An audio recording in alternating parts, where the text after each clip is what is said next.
হাফেজে কোরআন হও হাফেজে কোরআন।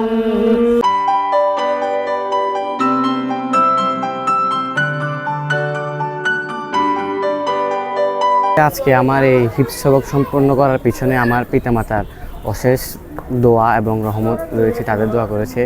এবং আজকে 4 বছর 5 বছর দীর্ঘদিন হিফজ করার পরে আমাদের এই সফলতা, আমরা অত্যন্ত গর্বিত। আমাদের শিক্ষকদেরকে জানাই আমাদের আন্তরিক সালাম। আমি অনেক গর্বিত যে পন্থশিলা হিফজুল কোরআন বিভাগ থেকে হাফেজুল কোরআন হয়ে পাগড়ি গ্রহণ করেছি। এর জন্য আমি মাদ্রাসা কর্তৃপক্ষের কাছে অনেক কৃতজ্ঞ। যারা অবদান রেখেছেন, যাদের দ্বারা আজকে এই ফুলের বাগান আন্তর্জাতিক যেন এইখান থেকে হাফেজ এবং আলেমের দিন বের হয়, সেজন্য আপনারা সবাই দোয়া করবেন। আপনার ঘরে জন্ম হয়েছে একজন কোরআনী হাফেজ, যিনি কাল কিয়ামতের দিন আপনাকে ছাড়া জান্নাতে যাবে না। আল্লাহ রাব্বুল আলামিন যখন ওনাকে জান্নাতে যাওয়ার জন্য নির্দেশ করবেন, তখন উনি মা বাবাকে খুঁজবেন এবং বলবেন, আমি আমার মা বাবা ছাড়া জান্নাতে যাব না। শেষ পর্যন্ত আল্লাহর রহমতে, বিশেষ রহমতে খাদ্য শেষ করেছেন। আল্লাহর কাছে অসংখ্য শুকরিয়া।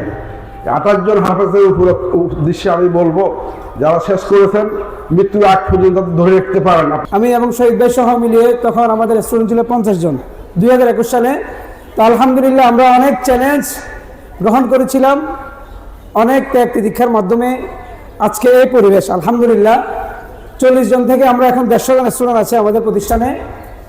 আমাদের প্রায় 55 জন হাফেজে কোরআন এই মাদ্রাসা থেকে শেষ করেছে আলহামদুলিল্লাহ। তো ক্রমান্বয়ে এই ধারাবাহিক বজায় থাকবে ইনশাআল্লাহ। আমি কমিটির কাছে রিকোয়েস্ট করব যাতে আগামী বছর এইভাবে প্রত্যেকটা বছর ধারাবাহিকভাবে আমাদের এই অনুষ্ঠানটা যাতে অনুষ্ঠিত হয়। হুজুর তো অনেক পরিশ্রম আছে, আমার ছেলে যা চেষ্টা করছে আল্লাহ কবুল করছে। আজকে এই 16 ডিসেম্বরের দিন আমার ছেলেকে পাগড়ি পরানো হয়েছে, আমার কাছে অনেক খুশি লাগে। বীজের 16 ডিসেম্বরে বাংলাদেশ বীজ দিচ্ছে, এই বীজের মধ্যে আমার ছেলেকে পাগড়ি পরে কোরআন হাফেজে বিজি করছে আল্লাহ তাআলা। এটা আল্লাহর কাছে আমার অশেষ শুকরিয়া আলহামদুলিল্লাহ।